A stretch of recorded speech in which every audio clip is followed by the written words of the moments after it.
అశ్వ సంవత్సరంలో కైలాస యాత్ర Shri Gayatri tours and travels 8977349696. ఒక సముద్రపు అలలాగా అనిపిస్తుంది సార్ మీ లైఫ్ అంతా కూడా నాకు. అంతే ఒక్కొక్క స్టెప్ వింటుంటే గిన అలా అలా అలా పడుతూ లేసు అలా అంటే మీ ఐడియాలజీ ఇదంతా కూడా ఫ్యూడలిస్టా సెక్యులరిస్టా ఏంటి అసలు? ఏది కాదండి, రియలిస్ట్ అండి. రియలిస్టిక్ అంతే. అంత ఇదవుతుంది సార్. మరి ఆరోపణలు వస్తూనే ఉన్నాయి, ఆ విషయంలో వచ్చింది. మరి ఆరోపణలు వస్తాయండి, వస్తే ఆరోపణ కాదు కదా, రుజువు చేసి శిక్షించండి. ఊరికి నీకు పెన్ ఉంది కదా అని లేకపోతే ఒక కెమెరా ఉందని ఏది పడ్డాను అనేస్తే ఏముంది, నేను దాంతో వదలను కదా. ఇప్పుడు వరంగల్లో ఉన్నప్పుడు ఒకళ్ళు అట్టాయి చేశారు, 7 సంవత్సరాల తర్వాత ఇప్పుడు కోర్టు తిరుగుతున్నారు. నేనేం విడిచిపెట్టేవాడిని కాదు కదా. ఉంటే నిరూపించుకో, శిక్షించుకో, బోల్డ్ ఛానళ్ళు ఉన్నాయి కదా. ఇప్పుడు నేను నిజంగా తప్పు చేస్తే మా డిపార్ట్మెంటల్ ఛానల్ ఉంది, పొలిటికల్ ఛానల్ ఉంది, కోర్టు ఉంది, అవి మానేసి కెమెరా పుచ్చుకుని పెన్ను పుచ్చుకుంటే ఏమైపోద్ది? ఇది కూడా అవదేహం అవదు. మరి ఇంత ఓపెన్ మాట్లాడితే ఎలా సార్? మరి అంత ఓపెన్ వద్దు కదా సార్. ఏమవుద్దండి అంటే మీ పొజిషన్ అలాని కాదు, పొజిషన్ కాదు. ఇప్పుడు ఒక పెన్ను పుచ్చుకునేవాడికి మాకెంత బాధ్యత ఉందో పెన్ను కెమెరా పుచ్చుకునేవాడికి అంతే బాధ్యత ఉండాలి. పెన్ను కెమెరా ఉందని నోటికి ఏది వస్తే అది, లేకపోతే పలానా వాడు చెప్పాడని ఇది, బావ చెప్పాడని అది, లేకపోతే బావమరి చెప్పాడని ఇది, ఏది పడితే అది రాసేయకూడదు కదా. అంటే ఇప్పుడు కొంతమంది ఏంటంటే భయపడిపోతారు, భయపడినోడితే ఏంటి మరి మ్యూజిక్ ఫేస్ చేయాలి కదా. ఇంత స్ట్రైట్ ఫార్వర్డ్గా ఇంత ఇది ఉన్నారు కదా సార్ మీరు. నాకు ఒక తెలియని ప్రశ్న, పులివెందల రూరల్ మండలం జెడ్పీటీసీ ఉప ఎన్నిక సాధారణంగా ఒక డిఎస్పి స్థాయి అధికారి ఉంటే చాలు అక్కడ ఎన్నికకు. అలాంటిది ఒక డిఐజీ, ఒక ఐపీఎస్ ఆఫీసర్ అక్కడ వెళ్ళేంత అవసరం ఉందంట సార్? ముందంట ఉంది, లేదంటే లేదు. ఉన్నదే 2 ఎలక్షన్లు అండి, ఒంటిమిట్ట పులివెందుల. ఒంటిమిట్ట అంతా సాదాసీదాగా జరుగుతుంది.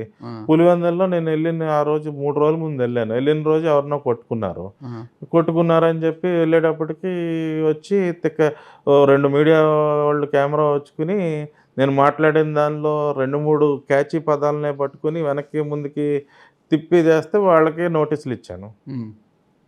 ఇప్పుడు పులివెందులకు రక్త చరిత్ర ఉందండి, 50 సంవత్సరాల రక్త చరిత్ర ఉందంటారా సార్? లేదంటారా?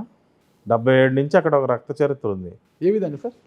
పులివెందులు అంటే ఒక ఎలక్షన్ అంటే ఒక రక్త చరిత్ర ఉంది పులివెందుల ప్రాంతానికి.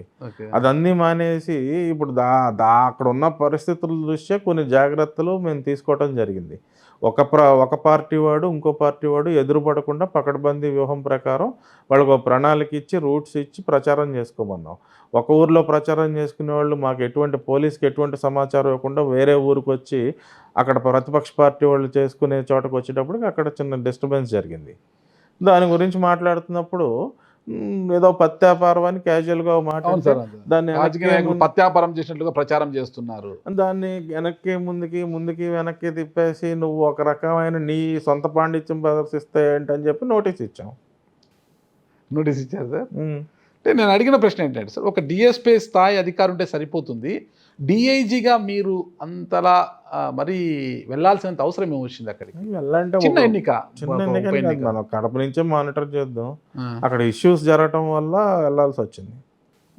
అక్కడ కొంతమంది మిమ్మల్ని హీరోగా చూస్తున్నారు, కొంతమంది వాళ్ళైతే విలన్గా చూస్తున్నారు. ఎందుకంటే గతంలో 96 అనుకుంటా హీరో రావాలంటే ఇంకో విలన్ ఉండాలి కదండి.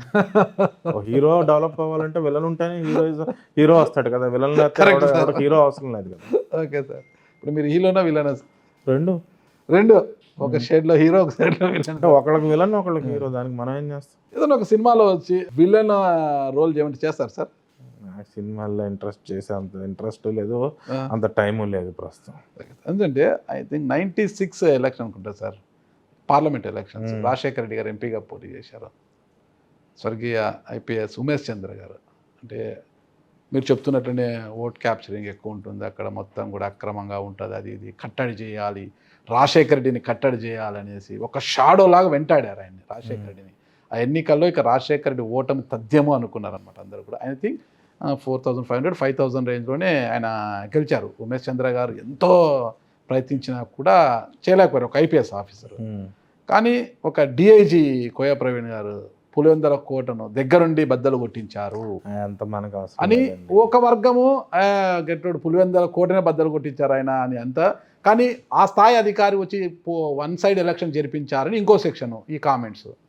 మనం ఏం చెప్తామండి, వాడు పర్సెప్షన్ వాళ్ళకి ఉంటుంది. యాక్చువల్లీ నేను వెళ్ళాల్సిన ఎలక్షన్ అయితే కాదు అక్కడ. అవును సార్, వాస్తవం సార్. వాస్తవమే, కడపలో ఉంటే సరిపోయేది. అవును సార్. మామూలుగా జనరల్ విజిట్ కింద వెళ్ళి ఒక రోజు అన్నీ చూస్తున్నప్పుడు ఈ కాంట్రవర్సీస్ వచ్చినాయి.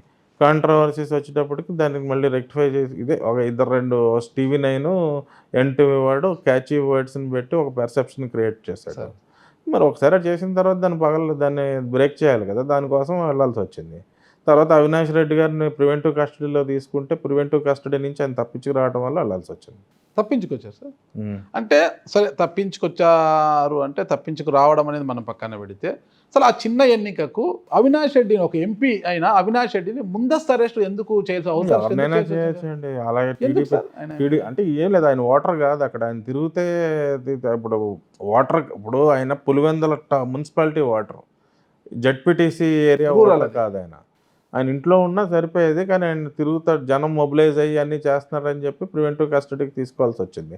అలాగే తెలుగుదేశం పార్టీ ఎమ్మెల్సీని కూడా మనం ప్రివెంటివ్ కస్టడీకి తీసుకున్నాం, రామగోపాల్ రెడ్డి గారిని. భూమిరెడ్డి రామగోపాల్ రెడ్డి ఎవరినైనా తీసుకోవచ్చండి. ఓటర్ కాని వారు చాలా మంది వచ్చి అక్కడ ఓట్లు వేశారని వాళ్ళు కొంతమంది ఎట్లా గుర్తుపడతానండి? నాది పులివెందుల, నాది ఎక్కడో రాజమండ్రి దగ్గర, ఆ ఊరోళ్ళు ఎవరు తెలుసు. అక్కడ ఏదైనా డిస్టర్బెన్స్ అయితే వెళ్తాం, డిస్టర్బెన్స్ ఏదైనా కంప్లైంట్ వస్తే వెళ్తాం. ఆ రోజు TV9 నుంచి తిరుపతి నుంచి ఒక రిపోర్టర్ వచ్చి ఇలా తిరిగిపోయి అలా తిరిగిపోయి ఏదో అడగబోతాడు. తీరా చూస్తారు, వీడియోగ్రాఫిక్ ఎవిడెన్స్ ఏమైనా ఉంటే చూపి అంటే ఏమి ఉండదు. వాళ్ళు యాక్షన్ చేస్తారు సార్, మీరు అసలుకి మోనో యాక్షన్ లాగా అసలుకి. ఆయన భావజాలం అట్టే ఉండింది, ఇట్ట అన్నట్టే చెప్పాడు. ఏ వీడియోగ్రాఫిక్ ఎవిడెన్స్ ఫోటోగ్రాఫిక్ ఎవిడెన్స్ ఉంటే చూపిస్తాం, ఎందుకే తిరిగి తిప్పి అదే అడుగుతాం అన్న. సార్ అది పెద్ద గొడవ జరిగింది ఆ ఎలక్షన్ సందర్భంగా. ఎలక్షన్లో ఏం గొడవ జరగలేదు, ముందు రోజు చెప్పే అదే కదా. ఇప్పుడు వాళ్ళేమి చిన్నపిల్లలు కాదు. ఆ ప్రాంతానికి ఒక రక్త చరిత్ర ఉంది, 50 సంవత్సరాల హింసాత్మక చరిత్ర ఉంది. అక్కడ ఎదురుపడితే గొడవ అయితే జరుగుతాయని ఎదురుపడకుండా మనం ప్రణాళిక ఇచ్చాం. ఆ ఊరి పేర్లు కూడా నాకు అప్పుడు గుర్తొస్తుంది. నలగొందవారిపాలెం అనే గ్రామంలో వైసీపీ వాళ్ళు ప్రచారం చేసుకోమని వాళ్ళకి రూట్ ఇవ్వటం జరిగింది. పక్కన కనంపల్లి అనే గ్రామంలో తెలుగుదేశం పార్టీ వాళ్ళకి ప్రచారం చేసుకోవటానికి ఆ రోజు అనుమతి ఇవ్వటం జరిగింది. నల్గొందపల్లి ప్రచారం చేసుకుంటున్న ఎమ్మెల్సీ రమేష్ యాదవ్ గారు తర్వాత పులివెందుల పక్కన వేల్పుల రామలింగారెడ్డి ఇద్దరు కలిసి కనంపల్లికి వెళ్ళారు. కొన్ని వెళ్తున్నట్టు మనకి ఎవరికీ చెప్పలేదు. వెళ్ళటం ఎవరో ఒక వ్యక్తి వారం క్రితమే వైసీపీ పార్టీ నుంచి తెలుగుదేశం పార్టీలో చేరిన వ్యక్తి ఇంటికి వెళ్ళారు. ఎందుకు వెళ్ళాడు అనేది మనకు తెలియదు. బుజ్జగిస్తాకి వెళ్ళారా బెదిరిస్తాకి వెళ్ళారా అనేది అయితే నాకు వాస్తవంగా తెలియదు. అక్కడ అదే సమయంలో ఆ ఊర్లో వాళ్ళు ప్రచారం చేసుకుంటున్న వాళ్ళు వీళ్ళు వచ్చి వాడిని బెదిరిస్తున్నారని వాడిని వీళ్ళిద్దరూ వచ్చి అతను బెదిరిస్తున్నారనే దాని మీద అడ్డగిస్తాకి వచ్చారు. వచ్చినప్పుడు అందులో ఆ వేముల మండలం చెందిన అతని పేరు కరెక్ట్గా పార్థసారథిరెడ్డి తమ్ముడు, అతని పేరు నాకు ఐడియా లేదు. అతను శేషారెడ్డి. ఇతనికి వాళ్ళకి ఏదో వెరైటీస్ దానిలో ఏదో మనస్పర్ధలు వాళ్ళకు దాన్ని చూసుకుని రాము కనిపించేటప్పటికి అతను శృతి మించి చావబాదాడు, కారు అంతా ధ్వంసం చేశాడు. అక్కడున్న బీటెక్ రవి తమ్ముడు భరత్ రెడ్డి చచ్చిపోతాడరా బాబు అని విడదీశాడు. ఇవన్నీ మాకు చెప్పెళ్ళారా? మరి ప్రత్యాపారాలు చేయటానికి వెళ్తే నేనేమన్నా కాపలాగా అయినా అన్నా. నల్గొందలో ప్రచారం చేసుకోమన్నప్పుడు అక్కడ చేసుకోవాలి. లేదు నాకు వేరే పర్సనల్ పని ఉంది, లేకపోతే వాళ్ళు వెళ్ళిపోయికైనా వెళ్ళాలి, లేకపోతే మేము వెళ్తున్నాం అక్కడ వేరే చిన్న పర్సనల్ ఫ్యామిలీ ఇష్యూ ఉంది కొంచెం అంటే మనం జాగ్రత్త తీసుకుందాం కదా. మనకి ఎవరికి చెప్పకుండా వెళ్ళిపోయారు, మనం ఏమైనా ఊహిస్తామా? ఎదురు పడకుండా మనం అంతా ప్రణాళిక వేసినప్పుడు మన దానిలో వాళ్ళు కూడా సహకరించాలి కదా.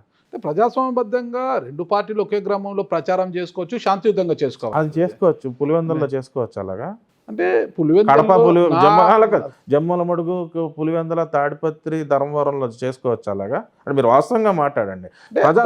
ఓకే సార్, నేను ఓకే సార్, పులివెందుల తాడిపత్రి జమ్మల మడుగు వీటిని నేను ఒప్పుకుంటా సార్. ధర్మవరంలో పరిస్థితి అదే లేదు, ధర్మవరం అంత లేదు. ఇప్పుడు సూర్యుడు చనిపోవడంతో పోయింది అది. ఈ 3 ప్రాంతాల్లో మీరు చెప్పినట్టు ప్రజాస్వామ్యబద్ధంగా ప్రచారం చేయటానికి వీలు పడుద్దా 3 నియోజకవర్గాల్లో చెప్పండి? పులివెందుల మాత్రం నాకున్న అవగాహన ప్రకారము ఇప్పుడు వన్ సైడ్ ఎలక్షన్ సార్. అది వన్ సైడ్ ఎలక్షన్. ఇప్పుడు పోటీ వచ్చింది కదా, మరి ఎదురుపడితే ఏమవుద్ది? అది పోటీ ఇచ్చారు, ఇప్పుడు వరకు పోటీ లేదు. పోటీ ఇచ్చినప్పుడు ఇద్దరు ఎదురుపడితే ఏం జరిగే అవకాశం ఉంటుంది? అంటే ఆ ఎదురు పడ్డము, ఆ బలం వచ్చిందే మా వెనకాల ఐపీఎస్ కోయ ప్రవీణ్ గారు ఉన్నారు అని వాళ్ళ ధైర్యము వాడి అనేది ధైర్యం, వాళ్ళ ఆరోపణ సార్. వాడు 100 అంటాడండి, మనకు అనవసరం అండి. ఆ, ఇప్పుడు మనకి ఇద్దరు పోటీ, ప్రజాస్వామ్యంలో ఇద్దరికి మధ్య పోటీ ఉండాలి, అప్పుడే ప్రజాస్వామ్యం నిలబడుద్ది. ఆ, మీకు తెలుసు, మీరు ఈ రాయలసీమ ప్రాంతం వాళ్ళే. సార్. ఈ 3 నియోజకవర్గాల్లో ఒకే ఊర్లో 2 పార్టీలు ప్రచారం చేసుకోవటం వీలవుతుందా? ఈవెన్ మనకు ఇదివరకు ఆళ్ళగడ్డలో కూడా ఆ పరిస్థితి లేదు. లేదు సార్. మీరు రియాలిటీస్ మాట్లాడాలి. ఇవన్నీ రియాలిటీస్ అన్నీ తొంగలో దొక్కేసేసి పత్యాపారాన్ని వెనక్కి ముందుకి పైకి కిందకి తిప్పేస్తే అయిపోదు కదా. ఈ 3 ప్రాంతాల్లో కూడా ఇప్పటికీ ప్రజాస్వామ్యం లేదంటారు సార్ మీరు? ప్రజాస్వామ్యం ఒక రకంగా ఉంటుంది. మీకు మీకు తెలిసినట్టు టెక్స్ట్ బుక్ ప్రజాస్వామ్యం అయితే లేదండి. ఇప్పుడు ఏ ప్రభుత్వం అధికారులు ఉంటే వాళ్ళు ఆ రాజ్యాంగాలు అల్లుకుంటున్నారు కదా సార్. వాళ్ళేమో రాజారెడ్డి రాజ్యాంగం అంటారు, వీడియోస్ రెడ్ బుక్ రాజ్యాంగం అంటారు. మన రాజ్యాంగం ఏంటి సార్ అసలుకి? అంబేద్కర్ రచించిన రాజ్యాంగం మనది, మన భారత రాజ్యాంగం ఇండియన్ మనది, కాన్స్టిట్యూషన్. మన రాజ్యాంగం. మరి ఈ రాజ్యాంగాలు ఏంటి సార్ మధ్యలో అటు ఇటు? ఊర్లో ఉంటాయండి. ఇంకా పూర్తిగా మనకి వెస్టర్న్ కాన్సెప్ట్ ఆఫ్ డెమోక్రసీ ఇక్కడికి రాలేదండి కొన్ని ఊర్లకి. అది మరి let's accept the reality. Western concept of democracy template ఏదైతే ఉందో లాస్ట్ మైల్ విలేజెస్కి అట్లీస్ట్ మన ప్రాంతంలో కొన్ని ప్రాంతాల్లోకి ఇంకా లాస్ట్ మైల్ డెమోక్రసీ రాలేదు. సందట్లో సడేమేని ఎన్నికల ప్రచారంలో భాగంగా వేల్పుల రామును అంతం పొందించడానికి ఆ రోజు దాడి చేశారు అనేది వాళ్ళ ఆరోపణ సార్. అయి ఉండొచ్చు, ఏదైనా కావచ్చు. ఇప్పుడు అతను ఆ ఎక్కువ ఊరు కేసులు ప్రతిపక్ష పార్టీ వైఎస్ఆర్సీపీ మీద నమోదు చేశారు, వీళ్ళకన్నా ఎక్కువ వాళ్ళని అరెస్ట్ చేశారు. ఇద్దరి మీద చేసామండి, అదేం లేదు. కేసులు సమన్వయంగా చేసామండి, ఎవరిని ఉపేక్షించలేదు. ఇప్పుడు వేలుపుల రాము అక్కడికి వెళ్తున్న రమేష్ యాదవ్ అనే ఎమ్మెల్సీ గారిని తీసుకుని అక్కడికి వెళ్తున్న సమాచారం పోలీస్ వద్ద లేదండి. మనం వాళ్ళ ప్రచారంలో ఎదురుపడకుండా మనం ఒక ఇద్దరికి రూట్స్ ఇచ్చి సఫిషియెంట్గా బందోబస్తు పోలీస్ సిబ్బందిని పెట్టాం. వీళ్ళిద్దరూ ఇండివిజువల్గా వచ్చి రావటం వల్ల వాళ్ళు ఆ విషయాన్ని తెలుసుకుని అక్కడ డెఫినెట్లీ ఆ మనస్పర్ధలు ఉండటం వల్లే అంత దారుణంగా అటాక్ చేశాడు. లేదంటే మామూలుగా చిన్న మాట అనుకుని వాళ్ళు వెళ్ళిపోవటానికి ఫెసిలిటేట్ చేద్దరు. వాళ్ళకి వ్యక్తిగత వైషమ్యాలు ఉండటం వల్లే కొంచెం అతిగా స్పందించాడు శేషారెడ్డి అనే ఆయన. ఇప్పుడు ప్రజాస్వామ్యబద్ధంగానే పులివెందాలలో వాళ్ళు జెండా పాతారంటారా సార్? 100% కదా. మరి ఎలక్షన్లో ఎటువంటి హింస జరగలేదు. అంటే క్యాండిడేటే ఓటేసేకి ఇబ్బంది అయింది, క్యాండిడేట్ని క్యాండిడేట్ వెళ్ళకపోతే ఎవడేం చేస్తారండి? వచ్చి వేసుకుంటే కూడా మేము పిలిచినా రాలేదు. అండ్ మీ బాబు మీరు వచ్చి ఓటేయండి అంటే వస్తున్నా అని రాలేదు. మరి మనం ఏం చేస్తాం? మీరు పిలిచారు? అదే మా సిబ్బంది పిలిచారు. ఈ ఎపిసోడ్ అంతా అయిపోయినాక అరే నేనెందుకు వెళ్ళాను ఊరికి పోయి ఈ బురద నేను పూసుకోవాల్సి వచ్చిందని ఏమని అనిపించిందా సార్? ఏమనిపించలేదు, దానికేముంటుంది. ఏమీ అనిపించదు. ఎట్లా సార్ మీరు అసలు ఒక ఐపీఎస్ ఆఫీసర్ ఏమి పట్టించుకుని అన్నీ అంత ఈజీగా తీసుకుంటున్నారు, అంత కూల్గా తీసుకుంటున్నారు? ఏమోనండి, తెలియదు. ఏది కూడా అసలు ఎంత చాలా సింపుల్గా తీసుకుంటున్నారు అసలు. ఏది కూడా మామూలుగా జరుగుతుంటాయి అది ఇదని అంత ఈజీ కాదు కదా సార్ ఒక ఆఫీసర్. ఏమైందండి ఇప్పుడు 17 సంవత్సరాలు అయింది. ఇప్పుడు ఫస్ట్ పోస్టింగ్ నుంచి టీవీల్లో కథనాలు, పత్రికల్లో కథనాలు, ఒక దానిలో ఆధారం లేదు. ఆ కథనాలు రాసిన వాళ్ళు కోర్టుల చుట్టూ తిరుగుతున్నాడు. నేను కోర్టు మేకులు ఎప్పుడూ ఎక్కలేదు. ఏంటి ఇంకంతకన్నా మనకి ఏమయ్యేది?